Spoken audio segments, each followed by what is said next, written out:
Yo, what's up, gamers? WQ here, guys. What's good? WQ in the building. Alpha Gamer Nation, WQ Army in the building. And so, gamers, guys, if you want to be an Alpha Gamer, if you want to join the already winning, dabbing harder than anyone else army, just hit the subscribe button. It's that easy, and you become an Alpha Gamer. And I'm going to teach you secrets of gameplay, secrets of natural gameplay, secrets, the real secrets of winning, how to win, why and how. I'm doing it right now. I'm really going to prove it right now for you guys. So hit the subscribe button and you become a winner. So what you're about to watch is a tournament a few weeks ago. It's called Flat Iron 3. Have it on 421 actually. So 10 days ago, 9 days ago.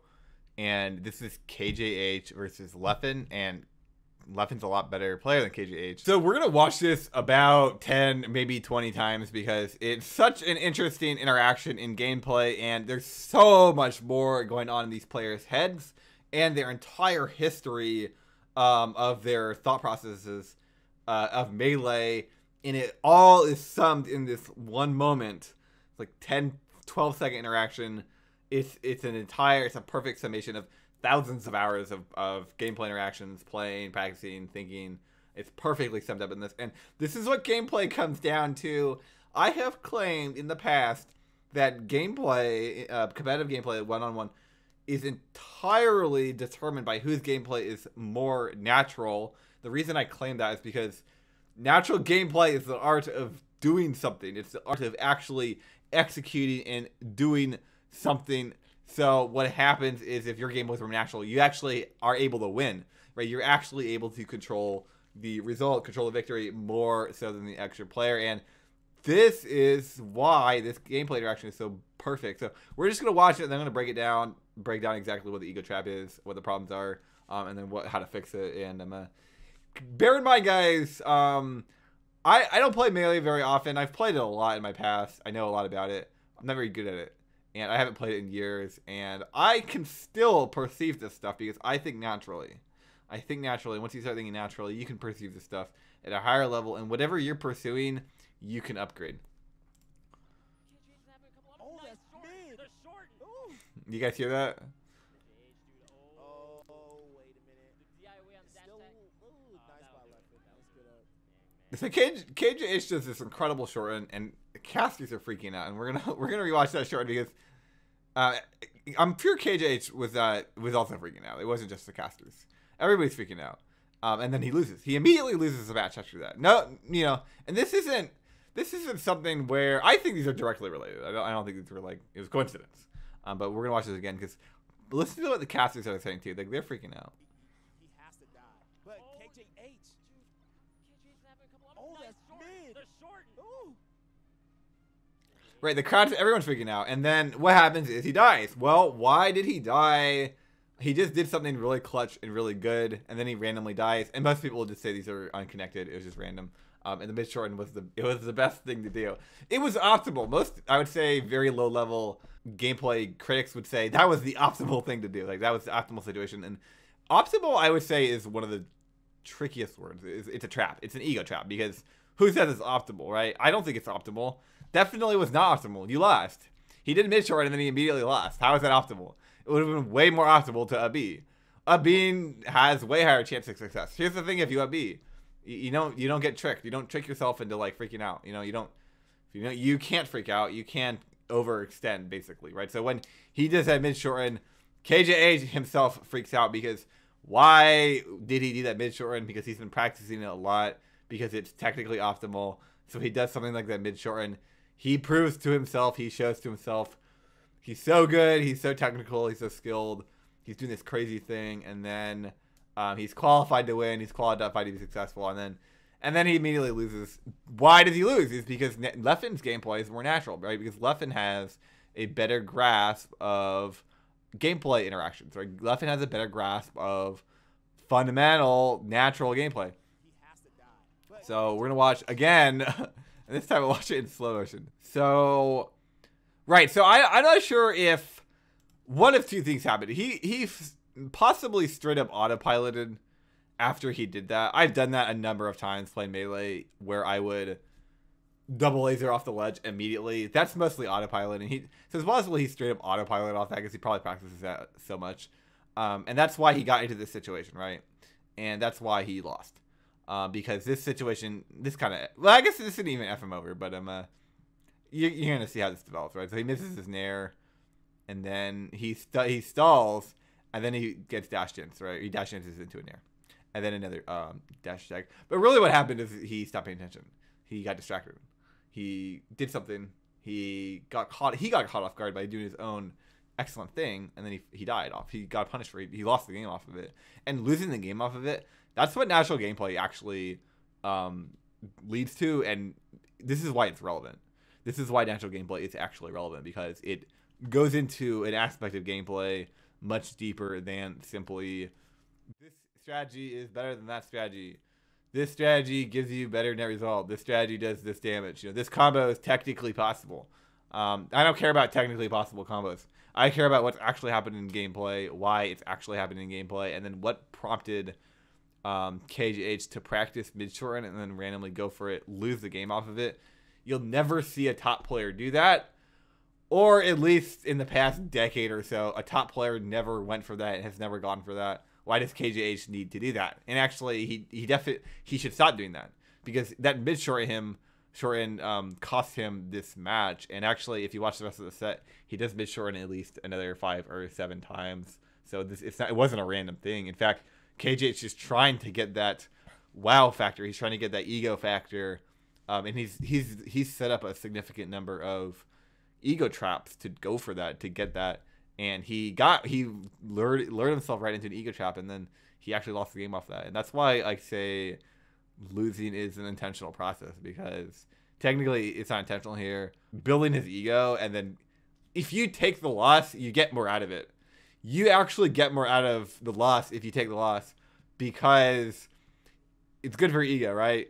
He did this crazy clutch movement. The crowd is going crazy. The crowd is hyped. Casters are freaking out. I'm sure both players were like, that was really cool. You know, that's the ego part. That's the ego part. The trap part is it's worse gameplay, right? You can't follow up with it, and then you die. And the other problem is you have to sacrifice practice time for that. You have to sacrifice mental resources for that. You have to sacrifice mental availability for. I mean, it's garbage, really. It's just garbage. And then he basically got destroyed for really nothing. He really did nothing successful there, nothing good, and got punished. And he loses the set. So Leffin's a much better player than KJH, and he 3-0'd the set. One game was not close at all, and I don't think anyone's surprised by that. Leffin won the whole tournament again. I don't think anyone's surprised by that. But I thought that was interesting, because why Leffin's a better player and why Leffin won. It's not practice. Well, it is practice, but it's not practice hours. It's not clout. It's not technical ability. No, he won because his gameplay is more natural. His gameplay on every level is more natural, and it's very subtle things. It's very, very subtle things, and it's deeply rooted in how he understands the game, and he's created gameplay that's more natural. And what happens is, in tight situations, he's performing better. In untight situations, he's performing better. In situations where he's depressed, he's performing better. He's performing better in every type of situation, right? Because natural gameplay is recreatable gameplay, and mid-shortens like this are not recreatable. So yeah, what is natural gameplay? Like, how can you fix this? How can you avoid this? How can you improve as a gamer if you want to naturalize your gameplay? I always say recreatable gameplay. Like, making sure your gameplay is more recreatable. Look for recreatable stuff. Because if you're doing recreatable stuff, it guarantees that you're doing something. When you do something that's recreatable, it guarantees that you're doing it, which means there's no ego trap. So it's a really elementary start. It's a really basic start. But natural gameplay effectively means recreatable. Recreatable does not mean natural, and by recreatable, I mean 100% recreatable. I mean completely tangible. So completely tangible, that automatically rules out mid-shortening. So mid-shortening is not tangible. It's never tangible. It's not possibly tangible because it's a one-frame trick. So the thing about mid-shortening is you basically can sometimes get it, maybe if you're lucky, maybe if you're clutch, but you rule it out of your gameplay. Just basically, it's not viable. And so what happens is, when you're trying to practice and find out what is truly optimal, because this mid-shorten is not optimal. And I can guarantee you it's not optimal, because after this mid-shorten, KJH lost the match, right? If it was optimal, he would not have lost the match. He would have actually won the match. And people will argue it is optimal. Him losing the match was not related. That's not how gameplay works. That's a lie. That's not actually how gameplay works at all. If this was like horse and instead of horse, it was just like do one in a specific interaction, and that's the whole gameplay. Maybe the mid short would have been better there. That makes no sense, right? That's not a game. That's not gameplay. That's nonsense. No, when you do something like that, it affects both players. It affects the crowd. It affects the commentators, and it's gonna affect you maybe for 10 seconds, maybe for 6 minutes. Maybe it'll never affect you until the very end of the game. It's going to affect you, or it can heavily affect you. And if you do unrecreatable stuff like that, unfortunately, it destroys your gameplay, and that's exactly what happened to here. So he actually lost the game. Right after that, there was no other interactions. That was not optimal by any measure, and it's pretty easy to argue that it's not optimal if you think naturally, because it's not recreatable. It's not recreatable, and it's not tangible. So you can rule out mid-shorting. If you're trying to get better melee, rule out mid-shorting. You don't have to worry about that shit. Now, if you can do mid-shorting, it is still a thing. It is still a gameplay interaction. It still has positive effects. But you got to figure out how and where it's natural, and that is actually where practice comes in, right? So that takes a lot of practice. And if you're correct, you're gonna win, or you're gonna do better. If you're correct, if you're incorrect, you'll lose. And this is KJ's was incorrect. The worst thing KJ can do here is say the mid shorten was good. I need to do more of those, right? That's the worst thing he could do. The other worst thing he could do is say the mid shorten was good. Everything else after was bad, and I need to optimize everything after. That's the second worst thing you do, because it's all connected, and the mid shorten's not recreatable, and every time you do the mid shorten, you're gonna be thrown off guard. And the reason why everything after the mid shorten was bad is because the mid shorten itself was not recreatable. So the mid shorten needs to be fixed, right? So there's the problem. But the benefit of naturalizing gameplay, or understanding natural gameplay, is you can actually rule out things like mid shorten. Like, you can basically throw that out the window if you're trying to get better melee. Again, if you're trying to optimize and find what's the optimal thing to do in melee, what are the best things to do, start thinking naturally, right? So throw out mid shorten. Right? There's no numbers here. This isn't speedrunning. There's no frames. This isn't League of Legends, right? It's not like you can say, okay, I got 600 gold for that, I got 300 gold for that. And actually, in League of Legends, I would say this applies equally as much, because it's really hard to say if something's optimal or not optimal in League of Legends. In speedrunning, you can argue that, like, okay, this is 20 frames, this is 40 frames. I'll take the 20 frame one, right? I'm not taking. I'll take the 40 frame one. No, in melee, you can't do that. So if you rule out everything that's unnatural, suddenly you go from, like, let's say there's 10 million different strategies in melee, which is probably accurate. If you take everything that's unnatural, you just rule it out, you go from 10 million to about 10,000. So it's like 99%, nearly 100% of strategies are ruled out. And that's not just strategies, but it's like strategies, gameplay interactions. That's over, let's say, the first minute of the game. That becomes a lot easier to figure out what exactly to do, because you're going to go even more in depth and say, okay, it's specific character matchups. Let's get even more natural. Let's go even simpler stuff, the basic stuff, stuff there's tutorials for, go even more natural. And then what happens is you go from 10,000 stuff, you eventually get down to like 3, 5, 10, one thing you really like doing. If you like doing something and it's bad, honestly, I would recommend fixing something.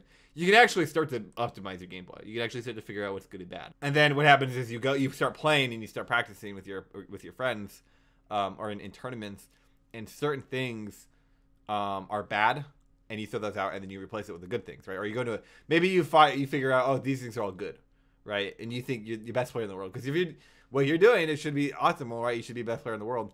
You go into a tournament, you need to really go back to the drawing board, right? And what you're doing is all garbage. And what are you not doing? What are better players doing? And I think that's a very smart way to think about things, and that's super basic, right? I think like 3 or 6 months.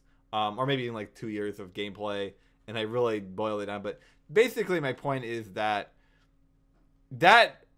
mid-short is like just reflective of like unnatural gameplay, and I think KJ is pretty good at melee. Actually, he's like a pretty solid player. So what happens is he's not going to be able to radically improve too many times. Like he could actually radically improve, like, I would say a good 5 times before he hits like the peak of melee. And then he's kind of capped out, where if you're like me, you could probably radically improve, I don't know, a dozen or 2 dozen times. Like I have a lot in me, but the better you get, like, the less you can improve. So the trick to that too, though, the other hand, is that he's so good at melee that if he radically improves once or twice, like, he goes way up. It's worth way more. So I think if he actually, like, did critically analyze what isn't recreatable, what isn't tangible, and what is recreatable. He could definitely dramatically improve his gameplay because I think KGH, I think Westballs is another really good example of people who have gameplay that's less recreatable than others. I think like Crush, I think Leffen actually has really recreatable gameplay. Like Crush has pretty good gameplay. Like there's a lot of players that do it and don't. And then I don't think that like Magic, like why isn't Crush top 5 in the world if his gameplay is so recreatable? Well, it's not recreatable. His gameplay, because his gameplay is not recreatable, and actually he thinks it's recreatable, right? Because it's an ego trap. It's an ego trap on top of an ego trap. It's a problem, and gameplay it starts to get very, very interesting because what really is optimal? What's really optimal? Armada knows, Hungrybox knows, Mango knows more than other people. Like they don't know in a vacuum, but they know more than other people. Completely proven by results. It's the same in Link of the Past for me, where I know what's optimal. I can look at 2 strats and say this strat's bad and good, more so than other people. And actually, there's people in Link of the Past who can look at strats and say they're good or bad, more so than me, because again, it entirely comes down to whose gameplay is more natural. Nothing else matters, or nothing else relevant here, because natural gameplay is the art of doing something or not doing something. And at the end of the day, it's a gameplay interaction, and if you do the right things and you win, then you win. And KJH fundamentally failed to do anything here. Fundamentally, he failed to do anything here. He did not do anything. He lost 100% off of a natural interaction that stemmed from a previous ego trap. To me, it's mind-blowing how you can actually specifically target this stuff. You can specifically target it. Specifically target the strategies, and this is great too because this is actually a very specific interaction that you can go back to the laboratory and then you can reevaluate everything you're doing in the gameplay, not just that one interaction. If he improves the mid shortening thing, if let's say Luffin says stop mid shortening, KJ doesn't improve, right? His mind doesn't change, his brain doesn't change. But if I say naturalize your gameplay and explain to you why and how, you can change everything. Now, I would argue that most people don't believe in natural gameplay because their brain's not wired to believe in it. Also, most people are losing, though, so I think most people are wrong. And I'm only winning, so I think natural gameplay, and I completely believe in natural gameplay. So I think that I'm completely right, actually. I think I'm completely right here. And actually, natural gameplay only has victories. And in fact, it only has victories so much that it's entirely the definition of victory. So guys, what's the solution here? How do you naturalize your gameplay and specifically fix this problem? Well, it's not that hard. Manga has been doing it for almost a decade now. You just up B, right? You just up B and then you go really high and then either try to weave back or go forward, or sometimes you go into the ledge. Not that hard. Manga has been doing it for a very long time. And actually, this is neat because it creates this rock, paper, scissors game. And if you are good at that, or you can get good at that, guess what? You'll win it almost every time. That's actually recreatable if you're good at it, right? Which is the whole point of skill. And that's actually recreatable gameplay. That's not this side B trick game where it just destroys you. So I thought that was pretty interesting if you really listen to what I just said. Well, isn't what Mango is doing, isn't that like the same problem where this kind of sounds like an ego trap, but why is when Mango does it, it's not an ego trap, but when KJH does it, it is? And that actually lies in how they understand the game and how they perceive the game. And yes, if 2 people do the exact same thing, one person could be for their ego and one person it could be for gameplay. That's completely true. Natural gameplay completely lies in your brain and in your mental brain, like how you understand the game. So that's not something I can tell you. That's something you have to actually practice.